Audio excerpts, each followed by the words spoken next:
ನಾವು ಈಗ ಕೇಳಿದ್ರಿ ಮೋದಿಗೆ ಮತ್ತು ಅಮಿತ್ ಶಾಗೆ ಈ ವಿಚಾರ ಗೊತ್ತಿರಲಿಲ್ಲ ಪ್ರಜ್ವಲ್ ಬಗ್ಗೆ. ಯಾಕೆ ಸಿದ್ದರಾಮಯ್ಯನವ್ರಿಗೂ ಗೊತ್ತಿತ್ತು ತಾನೆ, ಪರಮೇಶ್ವರ್ ಅವ್ರು ತಡ್ರಿ ಸರ್, ಜಿ ಪರಮೇಶ್ವರ್ ಅವ್ರಿಗೂ ಗೊತ್ತಿತ್ತು ತಾನೆ, ಅವ್ರು SIT ರಚನೆ ಮಾಡಿದ್ರು ತಾನೆ, ಅದ್ ಹೆಂಗ್ರಿ ಓಡೋಗಕ್ ಬಿಟ್ರು ಹಾಗಾದ್ರೆ? ಹೆಂಗೆ ಇಲ್ಲಿ ಸ್ಟೇಟ್ ಗವರ್ನಮೆಂಟ್ ಪಾತ್ರ ಇದೆ, ಸೆಂಟ್ರಲ್ ಗವರ್ನಮೆಂಟ್ ಪಾತ್ರ ಇದೆ. ನಾವು ಯಾವುದೇ ಗವರ್ನಮೆಂಟ್ ನಾವು ಪರವಾಗಿ ಮಾತಾಡ್ತೀವಿ, ಇರೋ ವಿಚಾರ ಹೇಳ್ತಿದ್ದೀನಿ. ನೀವು ಮೋದಿ ಮತ್ತು ಅಮಿತ್ ಶಾಗೆ ಮುಂಚೆ ಟಿಕೆಟ್ ಕೊಡೋದು ಮುಂಚೆ ಗೊತ್ತಿರಲಿಲ್ಲ ಅನ್ನೋ ವಿಚಾರಕ್ಕಾಗಿ ನಾವು ಇನ್ನೊಂದೆರಡು ಮಾತಾಡ್ತೀವಿ. ಕುಮಾರಸ್ವಾಮಿ ಅವ್ರಿಗೆ ಗೊತ್ತಿರ್ಲಿಲ್ಲ, ಇನ್ನೇನ್ ಮೋದಿ ಅವ್ರಿಗೆ ಗೊತ್ತಿರುತ್ತಾ? ಒಂದ್ ಸೆಕೆಂಡ್ ನಾನು ಮಾತಾಡ್ತೀನಿ ಮೇಡಮ್ ಅವರೇ. ಇದು ಪ್ರೀತಮ್ ಅವರು ನಿಮಗೆ ಮುಂಚೆ 1 year ಬ್ಯಾಕ್ ಅವರು ಈ ಫ್ಯಾಮಿಲಿ ಬಗ್ಗೆ ಹೇಳಿದ್ರು. ದೇವರಾಜ್ ಗೌಡ್ರು ಹೇಳಿದ್ರು, ಯಾರು ಈ ಒಂದು ವಿಚಾರ ಎಲ್ಲ ಹೊರಗಡೆ ತರ್ತಾ ಇದ್ದಾರೆ ಅವರು ಹೇಳಿದ್ರು, ಅವ್ರ ವಿಷಯನ ಯಾರು ಸೀರಿಯಸ್ ಆಗಿ ತಾಳಿಲ್ಲ. ಕುಟುಂಬದ ಬಗ್ಗೆ ಹೇಳಿದ್ರು, ಓಪನ್ ಆಗಿ ಹೇಳಿದ್ರು. ಅವ್ರು ಹೇಳಿದ್ದು ಮಾಹಿತಿ ಸಹ ಅವರಿಗೆ ಬಿಜೆಪಿಯಲ್ಲಿ ಇದೆ ಅಂತ ಒಪ್ಕೊಂಡಿದ್ದಾರೆ. ನಮಗೆ ಇವರು ಪ್ರಜ್ವಲ್ ಅವರು ಗೆಲ್ಲಲ್ಲ, ಅವ್ರಿಗೆ ಸಮೀಕ್ಷೆ ಮಾಡಿದ್ರೆ ಅವ್ರು ಗೆಲ್ಲಲ್ಲ ಅಂತ ಗೊತ್ತಿತ್ತು, ಅವ್ರ ಮಾಹಿತಿನೂ ನಮ್ಮ ಬಗ್ಗೆ ಗೊತ್ತಿತ್ತು. ಅಮಿತ್ ಶಾ ಅವರೇ ಹೇಳಿಕೆ ಕೊಟ್ಟಿದ್ದಾರೆ ಮೇಡಮ್. ಹಾಗಾಗಿ ಈ ಬಿಜೆಪಿ ಅಮಿತ್ ಶಾ ಅವ್ರಿಗೆ ಇಷ್ಟ ಇರಲಿಲ್ಲ ಪ್ರಜ್ವಲ್ ರೇವಣ್ಣಗೆ ಟಿಕೆಟ್ ಕೊಡೋದು. ಇಷ್ಟ ಇರಲಿಲ್ಲ ಅಂತಂದ್ರೆ ಈ ಮೂಲ ಮಾಹಿತಿ ಗೊತ್ತಿತ್ತು ಅಂತ. ಮೂಲ ಮಾಹಿತಿ ಇವ್ರು ಇದೇ ತರ ಮಾಡಿಯಾನೆ, ಈ ತರ ವಿಡಿಯೋ ಇದೆ, ಈ ತರ ಹೆಣ್ಮಕ್ಳು ಚಟ ಇದೆ. ಅಲ್ಲ ಸರ್, ಅದು ಹೆಂಗ್ ಸರ್ ಕಾನ್ಫಿಡೆನ್ಸ್ ಆತನಿಗೆ ಇಷ್ಟೆಲ್ಲ ಇದ್ರು ವಿಡಿಯೋಗಳು? ಯಾಕಂದ್ರೆ ದೇವರಾಜ ಗೌಡ್ರು ಬಹಳ ಸರಿ ಇದನ್ನ ಹೇಳ್ತಾ ಇದ್ರು, ಈ ತರ ವಿಡಿಯೋಗಳಿವೆ ಅಂತ. ಮತ್ತು ನಮಗೂ ಕೂಡ ಈ ತರ ಈಗ ಏನಾಗ್ಬಿಟ್ಟಿದೆ ಅಂದ್ರೆ ರಾಜಕೀಯ, ಅವ್ರದ್ದು ವಿಡಿಯೋ ಐತೆ, ಇವ್ರದ್ದು ವಿಡಿಯೋ ಐತೆ ಅಂತೇಳಿ ಅದು ಒಂಥರ ಬ್ಲ್ಯಾಕ್ ಮೇಲ್ ಉದ್ಯೋಗ ಆಗ್ಬಿಟ್ಟಿದೆ.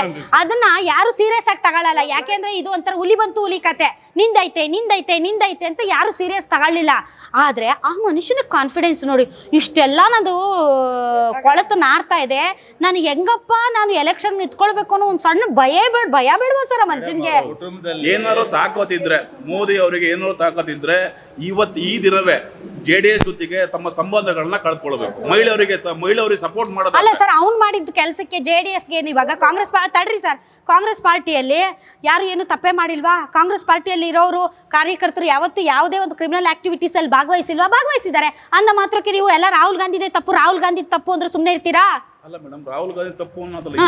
ಈಗ ಕಾಂಗ್ರೆಸ್ ಪಾರ್ಟಿ ಯಾವನೊಬ್ಬ ಸಾಮಾನ್ಯ ಕಾರ್ಯಕರ್ತ ಮಾಡಿದ ತಪ್ಪಿಗೆ ನೀವು ರಾಹುಲ್ ಗಾಂಧಿ ತಪ್ಪು ಅಂದ್ರೆ ಸುಮ್ಮನೆ ಇರ್ತೀರಾ? ಮೇಡಮ್ ಕೇಳಿದ್ದು ಎಷ್ಟಂದ್ರೆ 2800 ಹೆಣ್ಣು ಮಕ್ಕಳು ಅಂತಂದ್ರೆ ನಮ್ದು ಎಲ್ಲಾ ಹೆಣ್ಣು ಮಕ್ಕಳ ಸಮಸ್ಯೆ ಇದೆ. ಇಂಥ ಸಮಸ್ಯೆಗಳು ಬಂದಾಗ ಮೋದಿ ಅವರು ಯೋಚನೆ ಮಾಡಬೇಕು, ಅವ್ರ ಜೊತೆ ನಾವು ಸಂಬಂಧಗಳು ಇಟ್ಕೋಬೇಕೋ ಬೇಡ ಅಂತೇಳಿ.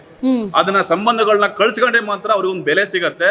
ಆ ಕೆಲಸಗಳನ್ನ ಮೋದಿ ಅವ್ರು ಮಾಡ್ಬೇಕು ಅಂತ ನಮ್ಮ ಅನಿಸಿಕೆ. ಇಷ್ಟು ಕೇಂದ್ರ ಸರ್ಕಾರ ಇವಷ್ಟು ಆ್ಯಪ್ಗಳೇನಿದೆ, ಎಕ್ಸ್ ಇರ್ಬೋದು, ಟ್ವಿಟರ್ ಇರ್ಬೋದು, ಇನ್ಸ್ಟಾಗ್ರಾಮ್ ಇರ್ಬೋದು ಅಥವಾ ವಾಟ್ಸ್ಆಪ್ ಇರ್ಬೋದು, ಇಷ್ಟು ವೈರಲ್ ಆಗಕ್ಕೆ ಯಾಕೆ ಬಿಡ್ತಾ ಇದೆ? ಹಂಗಲ್ಲ ಸರ್, ವಾಟ್ಸ್ಆಪ್ ಬ್ಯಾನ್ ಮಾಡ್ಬಿಡ್ತೀವಿ. ಈಗ ಎಷ್ಟೊಂದು ಆಪ್ಗಳನ್ನ ಒಂದ್ ನಿಮಿಷ ತಡಿ ಸರ್.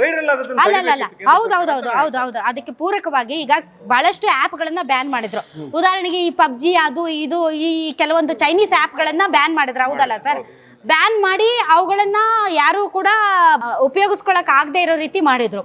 ಅದೇ ರೀತಿ ಈ ತರ ವಿಡಿಯೋಗಳನ್ನ ಕಟ್ ಮಾಡಬಹುದಲ್ಲ ಸರ್? ಅದನ್ನ ಈಗ ನಾನು ಹೇಳ್ತಾ ಇರೋದು ಅದನ್ನೇ. ಇವ್ರಿಗೆ ವೀಸಾ ಹೇಗೆ ಕೊಟ್ಟರು, ಅದು ಹೇಗೆ ಮಾಡಿದ್ರು. ಈಗ ಆದಷ್ಟು ಚಾನಲ್ಗಳು ಏನಿದಾವೆ, ಆ್ಯಪ್ಗಳಿದೆ, ಆದಷ್ಟು ಆ್ಯಪ್ನಲ್ಲಿ ಅದು ಪ್ರಸಾರ ಆಗದಿದ್ದಂಗೆ ತಡಿಬೋದಿತ್ತಲ್ಲ. ಇಷ್ಟು ಈಗ 1 ವಾರ ಆದ್ರೂ ಯಾಕೆ ಸುಮ್ಮನಿದ್ದಾರೆ ಕೇಂದ್ರ ಸರ್ಕಾರದವರು? ಅದನ್ನೇ ನಾನು ಹೇಳ್ತಾ ಇದ್ದೀನಿ. IND ಮಿನಿಸ್ಟ್ರಿ ಇರ್ಬೋದು, ಹೋಮ್ ಮಿನಿಸ್ಟ್ರಿ ಇರ್ಬೋದು, ಕೇಂದ್ರ ಸರ್ಕಾರದ್ದು ಅವ್ರು ಮಾಡಬೇಕು. ಕರೆಕ್ಟ್. ತಪ್ಪು ಅಂತ ಕಾರಣನೇ ಕೇಂದ್ರ ಸರ್ಕಾರ ಅಂತ ನಾನು ಬೆಳಗ್ಗೆ ಕೇಂದ್ರ ಸರ್ಕಾರನೇ ಬ್ಲೇಮ್ ಮಾಡ್ತಾ ಇದ್ದೀನಿ. ಗ್ಯಾರಂಟಿ ನ್ಯೂಸ್, ಸುದ್ದಿ ಖಚಿತ, ನ್ಯಾಯ ನಿಶ್ಚಿತ.